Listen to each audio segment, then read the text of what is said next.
The Friday Power Lunch is recorded before a live Zoom audience. The Friday Power Lunch. Badass women getting things done. All right. I like to think that badass women are getting things done. It helps me sleep at night. I don't know about you. Yes, badass women are getting things done, and I'm still not sleeping though, but that's okay. Well, I'm excited. We're back. Last week was the press conference. Catherine White here, one of the hosts, Vanell Norton. We're welcoming everybody to the Friday Power Lunch. We're so excited that Carrie's with us from, she's also MC if we want to bring her up. And we are going to be dancing into Yes We Can by the Pointer Sisters, because man, yes, we can. We are leveling the playing field this week. We're fighting fire with fire to save democracy. And I can't think of a better funky soul hit from 1973 that talk about that social anthem of unity, personal responsibility, and making the world a better place. Well, they say through kindness, but we're going to say through badassery. So let's get it hit. Let's put that song up and let's dance in and get ready for the show. Please raise your right hand. Place your left hand on the Bible held by your husband, Adam Spanberger, assisted by your daughters, Claire, Charlotte, and Catherine. Please repeat after me. I, Abigail Davis Spanberger, do solemnly swear I, Abigail Davis Spanberger, do solemnly swear that I will support the Constitution of the United States that I will support the Constitution of the United States and the Constitution of the Commonwealth of Virginia, and the Constitution of the Commonwealth of Virginia, and that I will faithfully and impartially discharge all the duties incumbent upon me as Governor of the Commonwealth of Virginia, according to the best of my ability, so help me God. Congratulations, Governor. Thank you. It's really exciting. I'm hyped because, it shouldn't have taken this long, but you know what? I'm glad I'm here to see it. I'm glad I didn't have to wait till I was 80. And I'm excited to see what she's going to do. I am so thrilled to be here with Abigail Spanberger being inaugurated into this historic day, the first woman governor of Virginia. Woo! And the first Moms Demand Action volunteer ever elected statewide in the country, because we are going to pass gun safety laws and we're going to save lives. Thank you. I stand before you on these steps not only as Virginia's 75th governor, but as someone who believes it is our duty to write the next chapter of our Commonwealth story. It is our duty to demonstrate for the generations to come that when faced with hardship, challenges, divisions, and even bitterness, we too forged a path forward and pursued progress. Get out, yes we can, no we can, yes we can, oh why can't we if we want to, yes we can. I know we can make it work, I know we can make it if we try. Oh yes we can, I know we can, yes we can. Great gosh almighty. Oh yes we can, I know we can.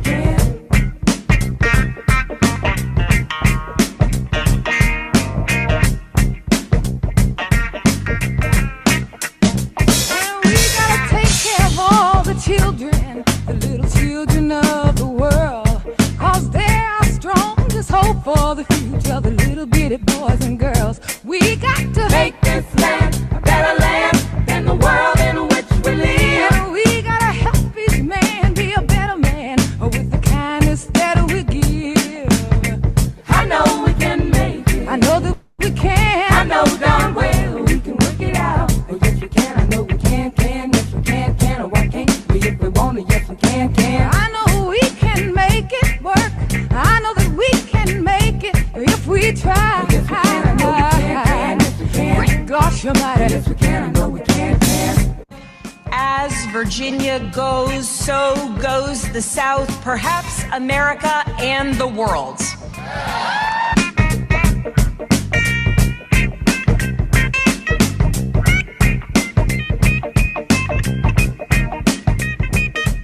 All right, that is grooving. Yes. Yes, It's a great way to start. Yeah. Welcome everybody. It's the Friday Power Lunch, and I'm so glad you're all here. We're going to do our power chat between our hosts. I'm Catherine White. Vanell Norton. Oh, I'm Carrie Short, Coastal Anchor. Yeah, just Coach Malenko. Seeing if we're all awake. I'm so glad everybody's here. I want to give some credit before we get started.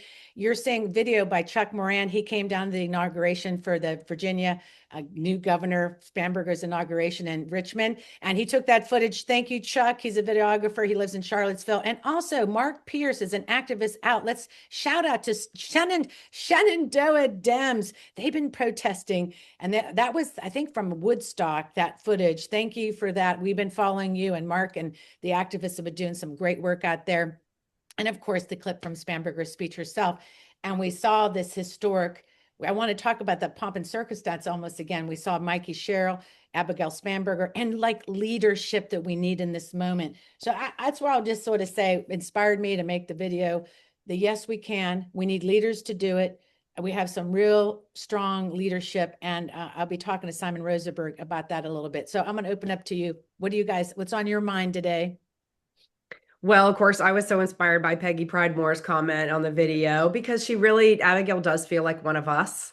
And so that's really been really so hopeful. It makes us feel so good to know that, she's been with us and we've been with her from the very beginning. And I think it was a very joyful day. But it's been a rough week. It's like, it is really whiplash. And so I'm interested to talk about some of the issues today with everybody. Me too. And I'm thinking we need to name a cocktail after this week. I don't know, maybe the Michael Fanone, and just sort of have a cough. Oh, fuck you kind of cough. I don't know if he's caught Michael Fanone cough during the session under his breath with Jack Smith. Good for him. That's what I want to do all the time. So Fanone, what's on your mind when you see that, we talked about that pomp and circumstance, why it's so important. I know it's on your mind a little bit. And Jen Rubin wrote a column today about these two undaunted women, that these leaders in the moment. But what is on your mind in this moment? So I probably have like three things on my mind. The first, I'll just jump into the pomp and circumstance, and we talked a lot about that on Sunday night. And the only thing that I'll lead with is just to say that it is all so very important because it really shows how serious lawmaking actually is. And it's that transition from campaigning to actually going to work and actually getting the work done for the people. And I'll say one other thing in terms of Governor Spanberger's speech when she talked about immigration. I know some people feel like it doesn't necessarily impact them, but my cousin called me this morning. Willie, Willie, you see her every Sunday night. She's with us on Sunday Night Live. When you say Sunday night, maybe people don't know what you're talking about. Well, we do the armchair pundits. And so Sunday nights at 7 o'clock, Catherine and I get on and we just talk about what's on our minds, what's happening. We give you our perspective because we think it's like the people. And I think from the perspective of, how do just regular everyday people that we, find in our lives feel about the things that are going on, different from what you might hear from a professional pundit, I'd say. Yeah, And like so, Simon's professional. like Simon. Winking at him. And our 20 friends that come, thank you so much. Yeah, I was laughing at our 20 friends and I was listening at Wajahat and he's like, our 2,300 people. And I was like, well, maybe it's maybe okay. But it's okay. Our videos do very well after because we have a lot to say. But what I wanted to say about that is that every Sunday after that live, I call her up and I say, Willie, did you learn anything tonight? Did we tell you something and you learned something? And she goes, oh, yes. And she says, well, you guys talked about a lot this week. I think I'm going to have to take notes. But my point is that she called this morning to say that her niece, who's 11 years old, and I remember her talking to me about her because she's always been very interested in politics. So she pays attention to the news. But she had heard that ICE had been in Norfolk, and she was so affected by something that happened with the young girl that her parents had to go pick her up from school. And this morning, when she went to school, they had to put her birth certificate in her backpack because her father, her father is Dominican. And so I say that to say that people are starting to see that we are not living in normal times. And when an 11-year-old has to feel like they need to take their birth certificate to school, you know that we're not living in normal times. Yeah, we had a text from a member last week who said, I just saw an ICE team intervention and it just never compares to actually seeing the long guns on Norfolk streets. He was just shaken up by it, by just seeing it. Well, everybody saw the report yesterday, the 5-year-old Liam, who was taken from school and then put at the front door to kind of bait the people inside to open it. I mean, this is where we're at when ICE detains 4 children from Minnesota School District. Yeah, it is, concerning, because I'll say I expected our Constitution, our Fourth Amendment rights, and I am just kind of flabbergasted. Like, why aren't our Constitution holding up to this? Like, it's all, they're operating in a whole sphere of like outside the universe of our Constitution, and I can't wait to talk to Simon about that, because I'm like, holy shit, we have no safety. None of us. This is where we're at. Yeah, I was going to say that's the story that somehow this 11-year-old saw was the 5-year-old. Yes. And that's what led her to be so upset that the parents had to pick her up. But I think the final point that I would make, and then you guys can have this until the end, is really for me, it feels um like are we know that we're living in the moment. But I listened to a news this morning on my way back from dropping off a Hershey. And what happened was people are talking to folks like things are normal. Like when we Yes. have conversations with Republicans or sometimes friends who are Republican or who are disengaged, they act like things are normal and we're having normal conversations with them. And my question is, when do the conversations stop being normal? When do Yeah. we start to push back and have conversations that feel like the moment that we're in? And so I'm spending a lot of time thinking about what that might look like and feel like Yeah. when people talk to you about something and it's just not normal and they sort of lie to you and say, oh, well, Yeah. it's not this. And my question really is, so like really, so during the Civil War, would you think you would have been a Union person or would you have been a Confederate soldier? No. Yeah, so They're I all think full of false equivalencies. yeah, so I think we have to start talking about what this moment feels like. And if folks are asking questions and talking to Right. people like what the moment actually is versus the pretend world that people are trying to live in. Well, on another side of this, and I'll turn it to Carrie in a second too, is that there was a case in Orlando, Florida, that the legal played out, and they got this kid out of the detention. Like, the judge held that the laws held. It was a lot of work. I mean, this is not what's happening to the thousands of other people is the problem. And we know this case with the 5-year-old kid, they were legal. And it's a play on words the other side's using. Carrie, I know what your thought is on that. What's going on? Well, I think what's really going on, as Belle just mentioned in the chat, is that it's not about immigration anymore. No. We always talk about intersectionality at COVA Coalition because we did choose 3 priority issues, which is gun reform, public education, and right to an abortion. But there is a lot of intersectionality in what's happening with the immigration issue. It is no longer about immigration. And I think we all know that. It is just really calling to light the constitutional crisis that we're in. And really, I think my attention right now is focused on how today's action in Minnesota has become a nationwide day of action. Last night at 11 o'clock, I was on the phone with our organizers, with our chair of our protests and rallies committee, making it happen. And we are just in 6 hours activated. And I think it's a real test for our organization right today and for a lot of groups. I mean, it happened so quickly. We're not getting, we don't have a lot of support, but this is going to be a real test for our grassroots groups today to see how well we can pull it off with such short notice. And I think we're going to rise to the occasion. I'm pretty excited about our group. I'm really proud. I'm so glad you mentioned, because I always liked us to pull into action. This group, this is what they do. I saw the calls to action at 4:30 in this place, and I know that there's stuff happening all over, and I hope the after chat people stay. So let's get it ready, because we have so much to talk about.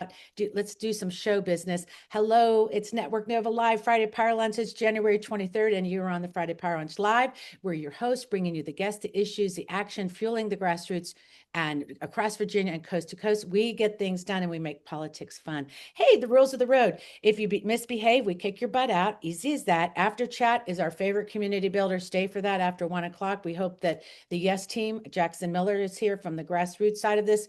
Also, will be in there to answer questions, because truthfully, everybody, when we said yes, we can, it is about that. We are going to talk about all this stuff that we're talking about that horrifies us. We have a chance in the midterms to level the playing field and fight fire with fire, because when we ask our senators and elected to use all their power to do things and we get disappointed when they don't, why wouldn't we do this redistricting in Virginia to use every damn tool in our toolbox? That's my little point of order there. But reminder, follow us on Substack. Come to our conversations on Sunday, because today we're leveling the playing field. We're fighting fire with fire. We have Simon Rosenberg here. Yay, Simon, Hopium Chronicles, political strategist, commentator and creator, and author of the Hopium Chronicles. He's our fave to come in, a long-term friend now. He has a great political newsletter. Make sure you subscribe. And we have Corinne Charles Dongo. You may know her. She's the state director, office of Senator Kane. But today she's coming in because she's put that hat aside, and she is now the manager, the campaign manager for Virginians for Fair Elections, what we're calling the Yes We Can campaign. And then we have Louisa Borowski here, Virginia Grassroots Coalition. Let's call her right up and get her started out of the gate. Come on, Louisa. Hey, girl. It is so good to see you. And I know you've had a great time down in Richmond over the past week. And I think, obviously we've got the federal stuff going on, but I want to remind people we have a lot of opportunities to create change in Virginia, and that is going to be during our legislative session. So I have got some actions for all of you that you can start taking. Great. I'm going to get out of your way here, but I do want to say, thank you for bringing that up, the grassroots reception and all the lobby days. I'm so glad to hear about it, because we have done, the grassroots is so important in this moment. So thank you, and I'll be back in a moment. Sounds great. Well, everybody, the first thing I want to share with you is a call to action on campaign finance reform. What we have been hearing from our folks is that we are not sure legislators are going to even have a chance to hear or look at all of the bills that we do have on campaign finance. So the call to action is to actually ask legislators to look at those bills, make sure that they're being considered, have conversations about them, and then vote on them. So I'm going to put a link in the chat where you can directly send a message to your legislators today that says, look, we are watching and we want to make sure that you are voting on these bills. So that is our first call to action. In our area of climate and clean energy, lots of people after the press conference were asking more about data centers and really wanting to better understand what legislation is on the table this year. So the Sierra Club is going to do a webinar for the Virginia grassroots on can we expect data center action at the Virginia General Assembly. This is coming up on Tuesday at 7 p.m. virtually. I will put the link in the chat. Hope you can join us. It'll be a great opportunity to really dig deeper into the actually very large set of bills that we have to consider that impact data centers. Then I've got some fantastic news on criminal justice reform. Just yesterday, in a historic ruling, a federal judge found that Virginia's constitution broke federal law by stripping the voting rights of every Virginian with a felony conviction. This paves the way for potentially hundreds of thousands of Virginians to have their voting rights restored.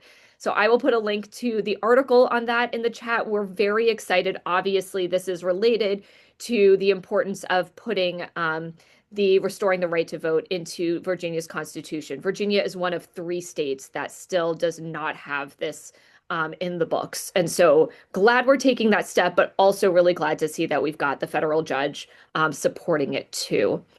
And then the last thing I want to share is that I'm going to be sending out our call to action emails twice a week. And if you do not already receive my weekly email from the Virginia Grassroots Coalition, I will put my email in the chat so you can tell me that you'd like to sign up. It's going to be about 2 months of pretty busy emails asking you to contact legislators. And as we've talked about this multiple times before, it is so critical that we do this. One is because they're going to be hearing from the other side, and they need to know that we've got their backs in the votes that we're going to ask them to take in their committees and on the floor. Secondly, sometimes we know that there's some legislators who don't want certain bills to really be talked about. And sometimes we need to be the ones to push for that to happen. Those will also be opportunities in the calls to action. And finally, in those emails, when we can, and we know in advance that we're going to be needing people to testify during committee meetings, we will let you know so that you can find ways to contribute beyond just sending in these calls to action.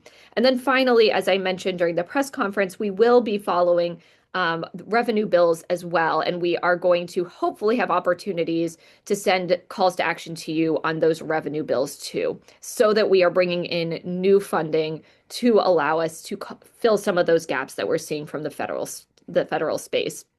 Most importantly, tune in for my email tomorrow because I expect that we're going to have 2 calls to action on public education. The first one is asking legislators to vote yes on HB 199 to allow for a better period of student assessment. Right now, we're doing a lot of unrolling of the problems that were put in place during the last governorship. So that is one of them. And then the other one is asking legislators to support transparency for lab schools and putting in opportunities for parents to have structured ways to weigh in and express concerns to program administration, which currently doesn't exist.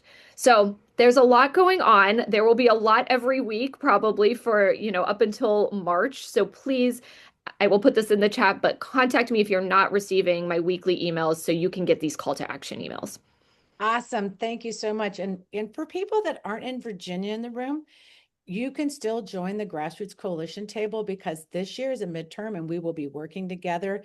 Right now, there's working groups and those are already kind of set and there's legislative stuff. But yes, Virginia is where it happens and this is where the fight is. So thank you, Louisa. You are welcome. Thanks, Catherine. Yeah, I'm excited. And I'll just warn my team up there, the team, that my internet, it always tells me I'm not stable. I don't need the internet to tell me something I already know, okay, maybe I'm not stable, but hell, so Fennell, if you see me getting fuzzy, jump in, okay? So speaking of fuzzy and somebody that we love is Simon Rosenberg is here. Let's spotlight him. Simon, welcome. So welcome. You can unmute.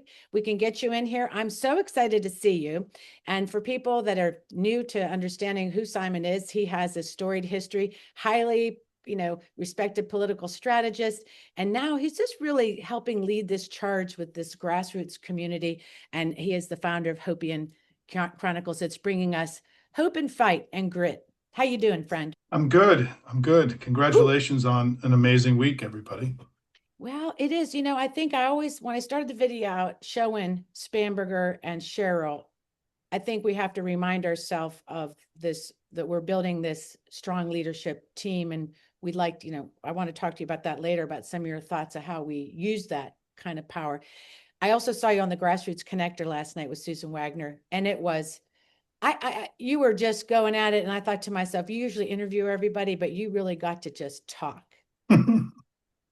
Right? Yeah. Let me say 2 things. Yeah, you could say a lot. Oh, I know. So one is thank you to all of you in Virginia who have inspired us now in 2 consecutive elections in 2023 and 2025. You're showing the way about how we gain back power and advance our agenda and elevate powerful and compelling leaders. And, in a time of where we need inspiration and where we don't have wins every day, all of you have brought us a lot of wins, important wins, that I just want to say thank you to start off and just sort of sit there with that, because I know it's easy to move on, but we have to take the wins when they come. And these were huge wins. And thank you for your contribution and good luck in the legislative session. You certainly seem to have an ambitious crew leading you now. So I don't know if they need a lot of prodding because I think they're kind of going for it, but it's exciting. Second thing is just,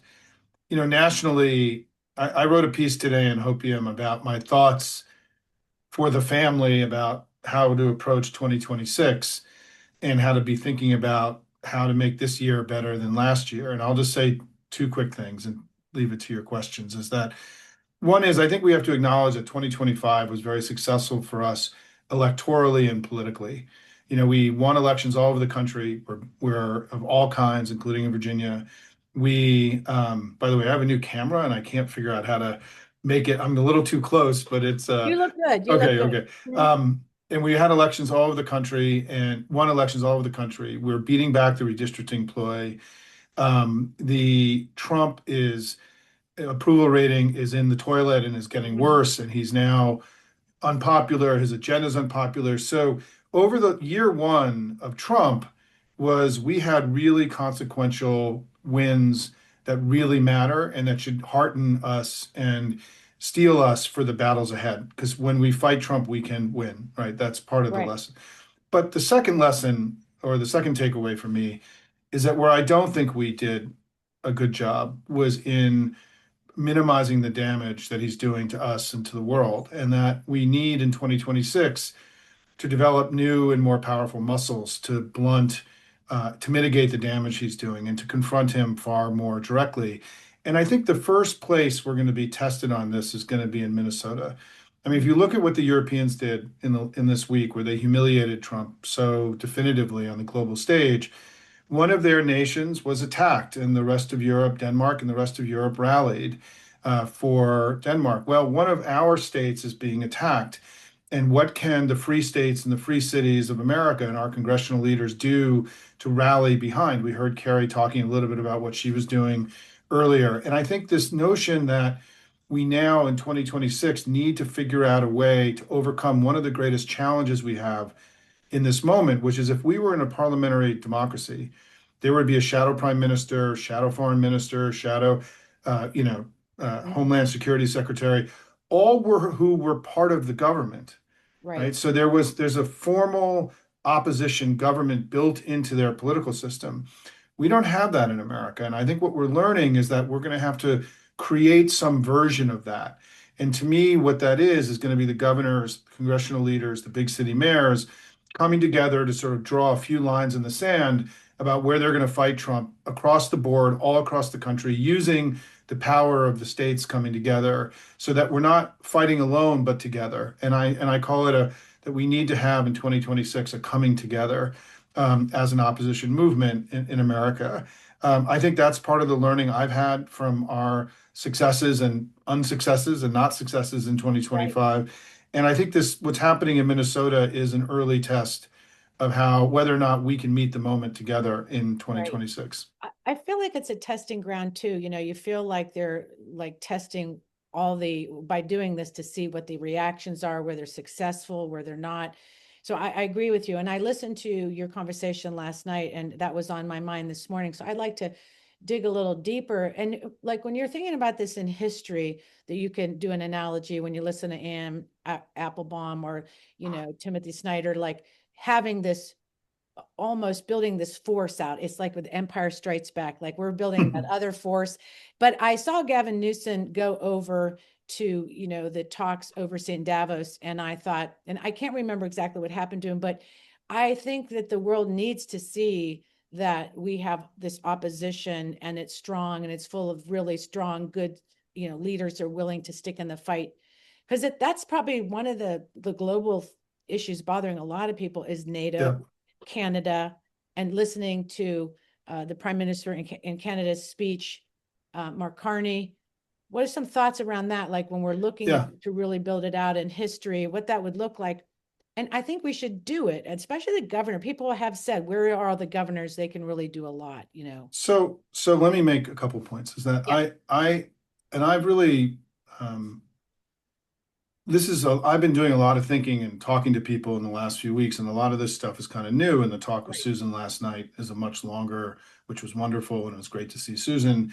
Was a sort of an extended version of what we're talking about today. And I'll say that a couple things for everyone here. Number one is, to me, the two big lessons from history and from the historians and from just my own being in the fight for a long time is, number one is that appeasement doesn't work and we have to fight with strength at all times. And part of what we need to do now is to accrue more power in order to fight more effectively and not wait for the election, right? That's one of the things that I think has been kind of a false hope for us is that, hey, we're just going to win the elections and things will kind of snap back.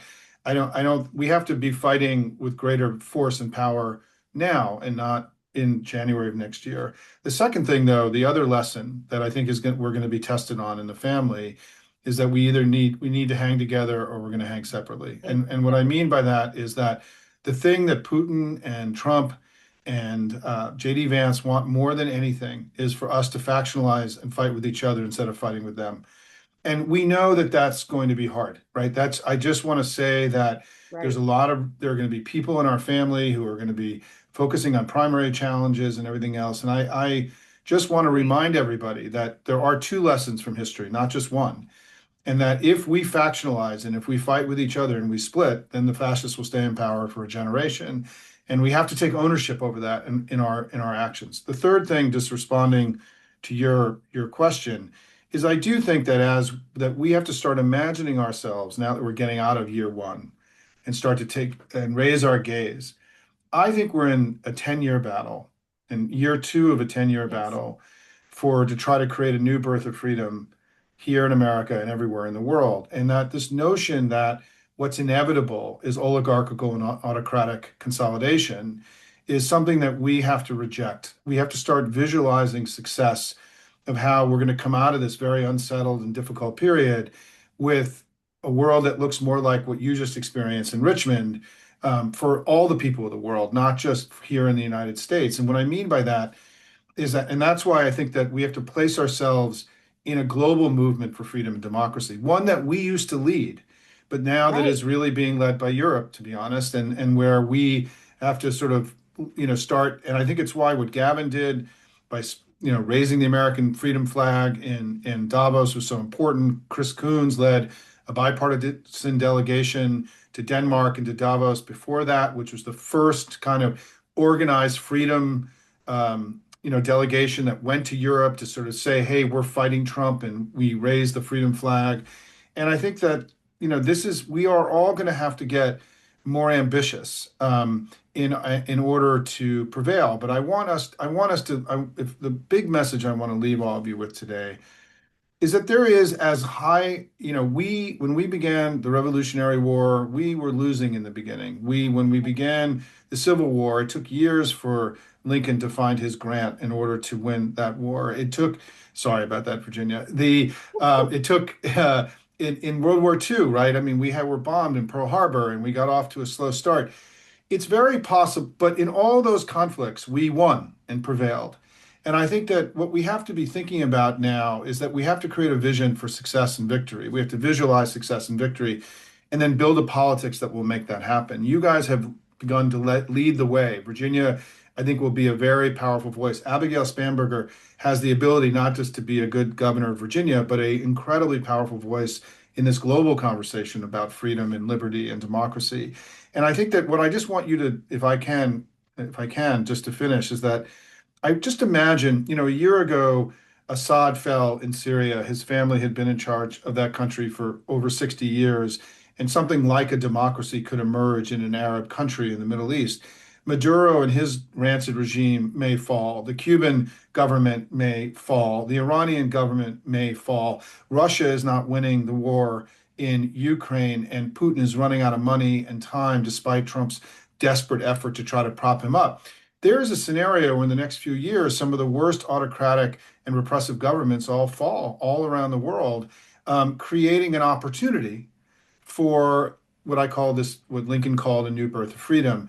And so there is a scenario here where if we take back power in 2028 and 2026 and 2028 and these other repressive regimes around the world, fall, that we could see now momentum for democracy and freedom as opposed to a momentum for oppression. I mean, what I call politics of dominion over the politics of freedom. And so that's my thinking today. And I think, again, I just want to express to you how inspiring, I watched Abigail Spanberger's inaugural. I was going to go and I just couldn't get there. And I wish I had gone, frankly. I wish you would have. I know. I wish I would have. You, right? It would have been fun. We could have hung out. And I know. And I'm sorry, but I think that I want to rally the troops here a little bit, because often days it feels like we're losing and we're losing ground. But I don't know that that's the way we're going to feel 2 years from now. And I think we have to be very open to the possibility, as open to the possibility of success as we are to failure. I agree. And we always like to talk about the story is not written, right? We're writing it. We can't see ourselves on the other side. You read in history, like we said, where everything looks so bleak. But in the end, when you look down the road, people did prevail. And I think what we need to do is, I'm interested too, to pay attention we have to do a couple things at once as grassroots activists, right? We're a different kind of animal in this room where we're really looking at how we do our ground game. For instance, in Virginia, we have midterms. We're going to do this redistricting yes campaign that's here. And so we're going to have to figure out like, okay, we're going to have educate the public, get our people to figure out to focus on this, know that these maps may, if it passes, we have then, our primaries be pushed to August. Did I freeze? You You did, but did. you're back now. Okay, I don't know what you heard. By the I'm way, back. So yeah. I'm grateful for you embracing your instability, by the way. I think that's a true sign of leadership. Well, I'm saying that I saw Jamie Dimon being sued. I see global leaders sort of figuring out how to handle Trump. And I think that's great, but I want to know how we do it. Like, and I think you answered that. How we respond and how we gather our strength. And let me just say, and the leaders that we need are not leaders that say, oh, let's vote for all this funding that's going to fund an army against us. I think we have to play hard in the moment. Some people are saying, why are we doing this redistricting thing? Why are we doing this? Maybe it's not good. I'm like, we need to fight. And I'm going to hand it to Fennell. Yeah, I'll let Simon answer the question Yes. of what you just said, and then I'll jump in. So Simon, Yeah, go ahead thanks, and answer the Fennell. question. Yeah, no, look, we have to choose freedom and we have to fight. I mean, fighting for freedom and democracy is what we do in America, right? That's who we are, and we have to get on with it. And you all are showing again leadership in the fighting and winning again and again and again and inspiring us, and which we need. And so, yes, some of it is you got to take care of business at home, and then there'll be other things to do. Look, I think Democrats should have chosen to fight on the ICE funding. I think that, or it's really not funding. We should have chosen a fight on the need for ICE to act lawfully and to restore the rule of law in Minnesota and all across the country. That's to me more important because the money, they could have less money and still be acting, unlawfully and lawlessly. So the emphasis shouldn't be on the money. We have to be careful about this. Law. Okay, It's on the law. It's on the restoration of rule of law and the lawlessness and in Minnesota and then other places, right? Because this is just a testing ground. Remember, part of what's happening in Minnesota, they have 3,000 ICE agents there. The total number of police in Minneapolis and St. Paul combined is 1,200, right? So they're overwhelming force in these smaller places. I mean, they can't do this in New York City. They can't do this in LA. They can't do this, but in these sort of medium-sized and smaller cities, they're going to overwhelm with force and intimidate the police and the prosecutors there to not come after them. Because I did an interview with Glenn Kirshner this week where he talked about how it's time for local prosecutors to start standing up for their citizens and arrest, and prosecuting the people who are committing crimes and felony level crimes against the citizens of their states. That's going to be, I think there's going to be a lot of, opportunity for us in this fight, Catherine, to make it clear who we are and what our values are. And I think we have to be encouraging our leaders to have courage. I mean, that's the key thing here. Yeah, so I want to jump in and ask Simon a quick question. So Simon, it's always great to see you. Yes, good to see you. So maybe it does start with other states supporting states like Minnesota by sending police officers there and really doing some things where it's much bolder than some of the things that we might have seen. So I don't know what your thoughts are about, additionally what some of that might look like in terms of being bolder around how we support. I mean, we have a minute. Let me give you an example, right? Why has, all 23 Democratic governors could fly to Minnesota and be there. Today, if you look at Blue Sky, hundreds and hundreds of clergy from all around America flew into Minnesota. It's minus 15 degrees today. The video of these hundreds of clergy filing into the airport, they are now protesting outside an ICE facility and they're being arrested en masse right now. This is happening right now.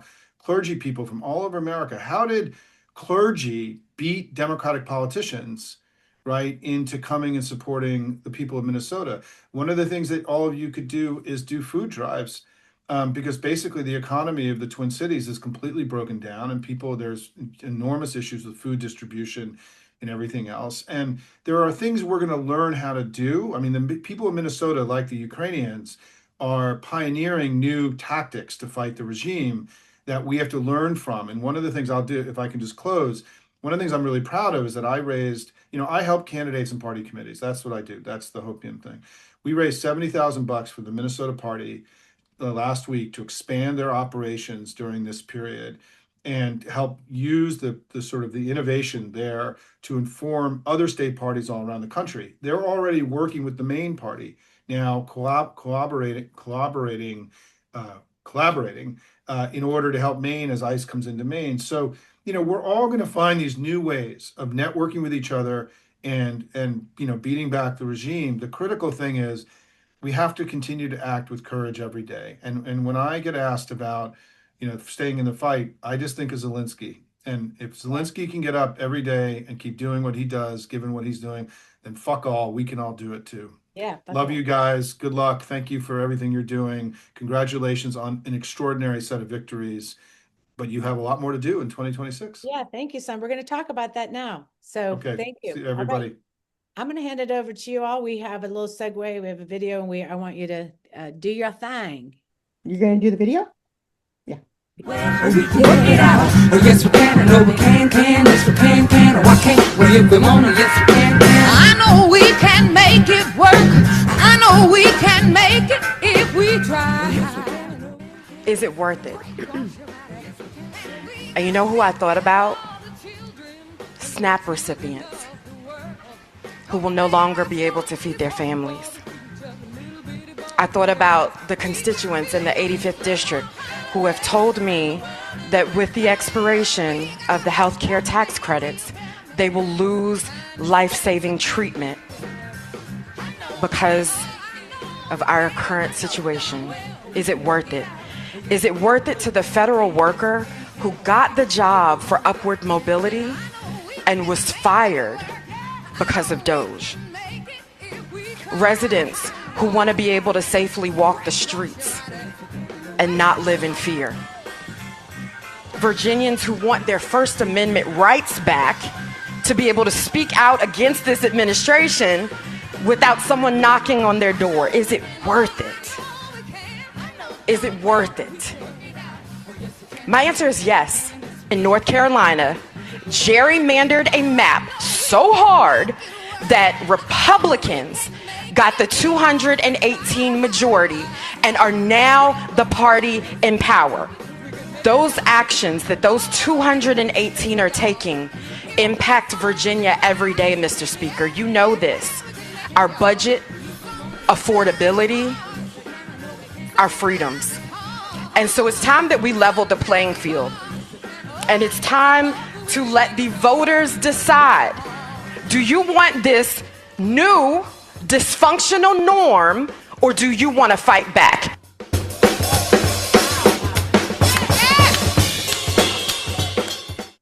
Okay, y'all, how much do we love Sia? She's just amazing. She is amazing. And she sponsored that to get that referendum up, and April 21, it's going to happen, I hope. So yeah, she's inspiring. So just to kick this off for us, we're going to have Corinne Dongo come and talk to us about Virginia fair elections. When Simon was just talking about what are we going to do and are we going to fight back and how are we going to do that? This is how we're going to do it in Virginia, by leveling the playing field. And so there is a lot to be done. There's a lot to learn about this amendment that just got passed for us to be able to redistrict. And so, Carrie, I know you're going to start first, but why don't we bring up Corinne Dongo, who was the campaign manager for Tim Kaine's successful election. And now she's at the top of the House, and she is going to be leading Virginia fair elections. And so, Corinne, welcome. Thank you so much for having me. And what a segue into this. I'm so excited to have this opportunity to lead the redistricting, the Yes campaign in Virginia. I think I said this to you, Fanal, or Catherine, or one of you. One of the reasons why this is near and dear to my heart is something that Simon said. We have to act with courage every day. And the reason we know this is because those who have gone before us had to act with courage in order for us to be here today. So we can't sit this one out. And when I was asked, to lead this redistricting campaign in the middle of, is it going to happen? Is it not going to happen? Can Virginia do it? My immediate answer is the same one Sia Price gave, is yes, because we don't have a choice here. What is this about? This is exactly what we have been saying, what you guys already know. We must level the playing field because of what is happening in our country. We can't throw our hands up in the air and say, whoa, is us. I can't believe, look what he's doing to us now. Look, we have no power. Actually, Virginians, we have power, and we have it in the form of this redistricting campaign. Is it hard? Absolutely. Is it going to take all of us to hold hands together? Yes, it is. Is it going to be another instance of another election we got to work for? Absolutely. But we can and we must do this. So briefly, let me just give you the logistics. Number one, the Yes campaign, Virginians for Fair Elections, it has launched. Jackson is on here somewhere. He'll put the links, all the links that you need to go on our website. We have a petition. We have action that you can take. So all the action necessary, Jackson will put that in. I want to leave you with this until, I know you guys have questions for me. Here's how we talk about this. The other side is going to try to drag you in the mud about what the maths do and do not look like. This is the context. The MAGA Republicans are trying to rig the 2026 midterm elections. Virginians are saying no. Virginia voters have a voice in this matter, and we're going to take that seriously. This is about fairness. It's about leveling the playing field, and it's a temporary measure to respond to the moment that we're in, the emergency moment that we're in. And then, Lord willing, we save our democracy. Things go back to the redistricting goes back to the 2030 census norm after the 2030 census. So I want you to remember those three things, that, hey, we didn't get here, but now that we're here, we didn't bring us here, but now that we're here, we're going to respond. We're going to level the playing field. We're going to be about fairness, and we're going to do this temporary measure so that we could get back to normal redistricting after the 2030 census. So Great. That gives us, sorry, Fanel, that I just was going to say, so that gives us the messaging piece, which I know Fanel has some questions about, that kind of lays it all out. But the other question that I had before we kind of get into that messaging, most of the folks on the call are very familiar with the national events that brought us here, right? We've all been watching it. I'd like to just know briefly a little backstory about the group that's this coalition has formed. Tell us a little bit about who's coming together to put this. You all are at the ready. So we are grateful for that. Who's behind all this? Yeah, so there's a couple of national groups that have come together really to float us long enough to pull this together. In order for us to be ready. Some of those national groups also funded and helped with California. But the one thing to know about the national groups that are trying to fund the campaign itself is actually led by Virginians. Myself, Rachel Rothman is the deputy, who you guys know for who just did Jay Jones' election. Jackson Miller, as you know, there's no introduction needed. Jenny Nadixburn is our finance director, or our finance advisor. Ben Celestino is our finance director. Jake Rubenstein, who was helpful with Abigail Spanberger, as well as Kamala Harris. So these are people you already know in terms of leading this effort, but some funders nationally have helped to just help us put together the pieces to float us so that we could have a website, so that we could have messaging, a launch video, and get the bare bones together so that we could have a campaign. Right. That's so important because it does have national implications. Fanel, do you want to jump in? Yeah, I did. When you're talking about the funding and all of that, I did go to the website, to the TikTok, to all of the places, because I was having a conversation with my nieces, and I asked them, I said, talk to me a little bit about how you guys get your news. What are you looking at? And they don't watch news. In fact, they said, well, we get it from TikTok, and my niece says, I get it from you. So my question is, when it comes to some of these places where folks are going to be getting information I mean, we're going to be knocking doors. We know all of that. But how are you guys thinking about your social media campaigns that are going to inspire people to want to get out and vote, especially those who use that as a resource? That is a great question, Fennell. And one of the things that we have done is we have partnered with social influencers in Virginia to get those TikToks going, to talk about our message, to talk about this campaign, and to really garner our partnership with TikTok influencer isn't transactional. It is for us to sell why this is important for us, why we're doing this, in order for them to make it personal for themselves too, so that they could share with their viewers as well. So it's really, really important that even as you share your story, one of the stories that I share, I was born and raised in Connecticut. Don't hold this against me, but I was born and raised in Connecticut, even though I've been in Virginia since 2004 now.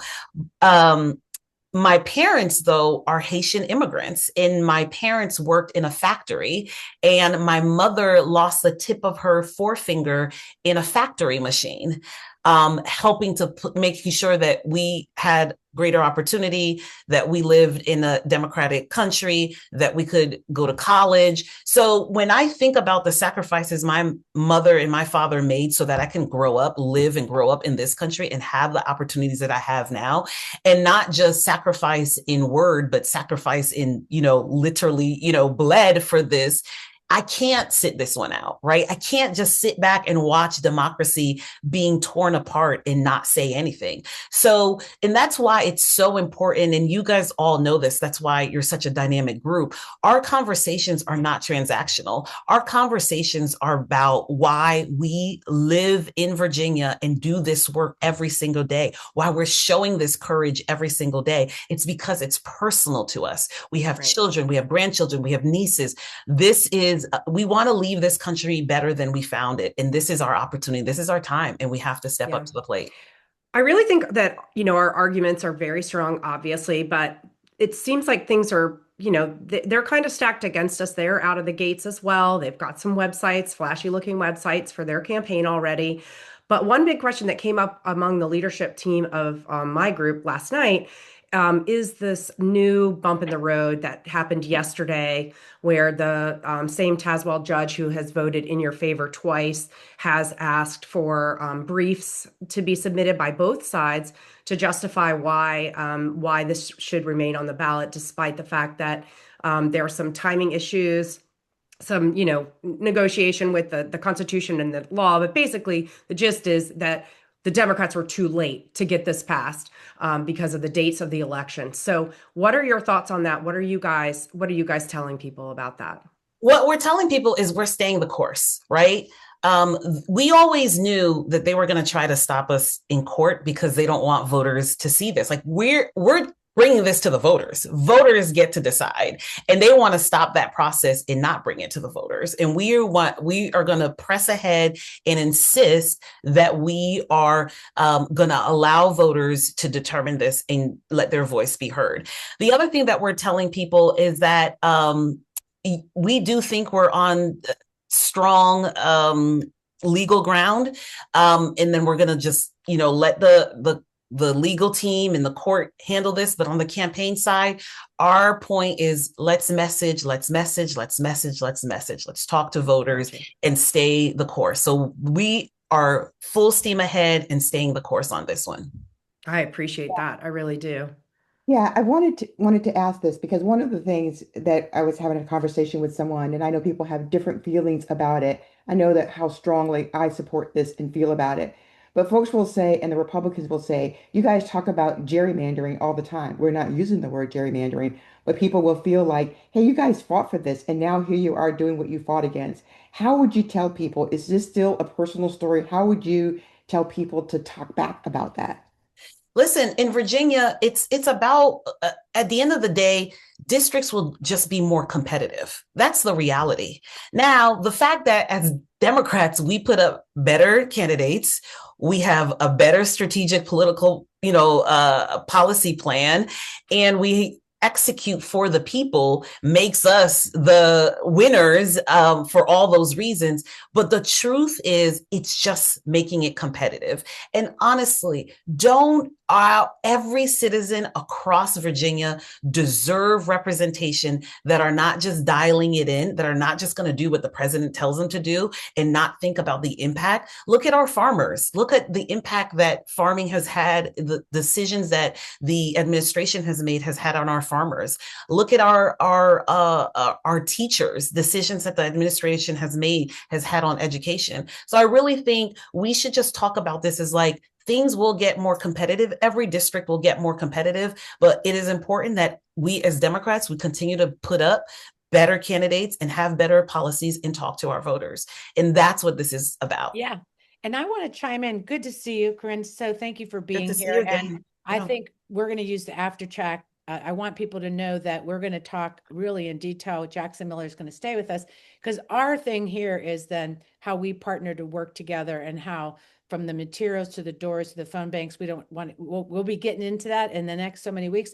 But I also add to that conversation that we know what worked in California. We met with the teams and the grassroots groups already, and we talked to them, and they said two things worked. Temporary, tell people like, look, this is a temporary fix because Trump and MAGA are rigging elections, like they're trying to steal this, and we're leveling the playing field. And would you, if you were playing a sport and they brought out 10 players and you only had, and the rules said 5, we're saying hell no, and we're really fighting fire with fire because we see what they did in Texas. And I think that they said that really helped people get it. They were like, oh, I see what's at risk. I see we're doing this, it's temporary. And I see that what they're playing unfair and actually saying it out loud, they're going to steal it. So I just want to make sure we add that for grassroots people talking about it. These are things that voters responded very positively to. And that I really want to emphasize that it is temporary, that That's we're right. just responding to this moment, this emergency moment. That's right. And then things will go back to normal. So that is I saw some other questions in the chat about this. Tell Dems this is a temporary moment so that we could respond to an emergency right now. Yeah. And I'm going to say that when we talked with Simon and he said about unity, we don't want to fracture split. We want to respect people's, we need to bring sometimes our own people along with us to understand, but we're asking, like Senator Warner, use all the tools in your toolbox, and they'll say, well, this is the norm. This is whatever. And we're saying this isn't normal times. So sometimes we have to do things that we're like, we're doing something that just temporarily save it. But I'll let, go ahead, Carrie, and then we need to. Well, I was just going to say, we have to be careful. We do have to be careful, Corinne, about telling people that after this, things will go back to normal. Yeah. You're right. We'll just tell them that the districting will go. It's the new normal. Yes. We wish it would go back to normal, but darn it, it's probably not going to happen that fast. Right. Yeah. Well, I want to thank you for being here. Any last words? And then we're going to wrap excited about your leadership, Corinne. Thank you so much. I'm excited. And look, I never want to leave this group without telling you guys thank you. There's so much work that you guys do that nobody even sees. But I just want you to know that we see it and we appreciate it. Thank you for your consistency. We really appreciate that. So let's go there and continue being courageous every day. Thank you. That's a great way to end. Thank you, Corinne. And we will look forward to also working with you throughout this time. So ladies, I lost the bet about we would wrap up with 4 minutes left. Never. And then, So 9:30 start on Monday. Never. Never. Right. But you lost the bet too, Fennell. I know better. I lost. I know you said better. 2 minutes. I said 4. All right. Anyways, so well, I'm going to jump right in. Go ahead, Carrie. I'm going to jump right in. Go, Okay. go. When I hear Simon say that the momentum for democracy of freedom, not democracy of dominion, I immediately Googled democracy of dominion. You know who said that first? Simon Rosenberg. It's a freaking amazing. So everybody remember that, because I feel like that really expresses in a nutshell what this is all about, that we have been under the dominion of a lunatic. And the Republican Party has been under the dominion of a lunatic. And we know that my husband and I were just talking about Grant this morning. So I think everybody needs to brush up on that after the Civil War, we had to go back to the freedom, the urge to punish, the urge to hold accountable, the urge, all of that we have to deal with. We have to reconcile. We're going to have to hold each other's hands. We got to put this country back together, and it can't be under a democracy of dominion. It has to be under a democracy of freedom. Yes, Vanell. I think that what I would take away from Simon today and from Corinne, we got to hang together. And so I think that it's really easy to start to criticize and be all just separated and convoluted, but we have to hang together and we have to support each other and we have to focus on what things are the most important. And this election, to do this fair elections, in my mind, is the most important thing we can be focused on right now. Yeah, I agree. So I want to say we're going to wrap up. I want to thank our guest, Simon Rosenberg from Hope and Chronicles, for being here. Karen Dongo, she's heading the Yes, Say Yes campaign. And we're in the grassroots going to be working on it. I already have ideas about our power packs, how to look at Virginia and how we're going to act on this stuff. So stay tuned. This is going to be the place to be in the next couple of weeks because it's up to us. We got to save the world. Follow us on Substack, subscribe to everything we do because we really need that kind of help. That really helps us. Yes, we can attitude to fight back.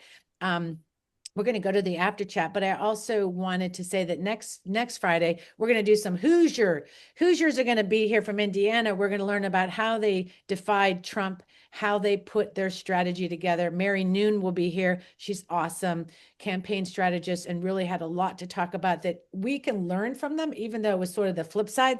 They stopped the redistricting and we're sort of redistricting. But strategy is strategy. And also Lori Ecker up there from the crew. She's an activist in Indiana, grassroots like us, and she'll be on the Power Lunch talking about this. And Amy Courtney, she's executive director of Mad Voters, and their website is awesome. And they're like us. They're a coalition group that works on legislative stuff, but they triggered their network to do this fight in Indiana. So I'm excited for that show next week. And talk about Glenn Kirshner. He's going to be on February 6th with also an author. I think that's Kate Eckert, who wrote The Theory of Chaos in Day Magazine. And we have some great guests coming up. So stick with us on the 30th. February 6th, Glenn Kirshner is going to be in the room along with Kate Erkman. And I hope to see you on the other side. Keep fighting, keep doing your work, because yes, we can. Let's go to the other side.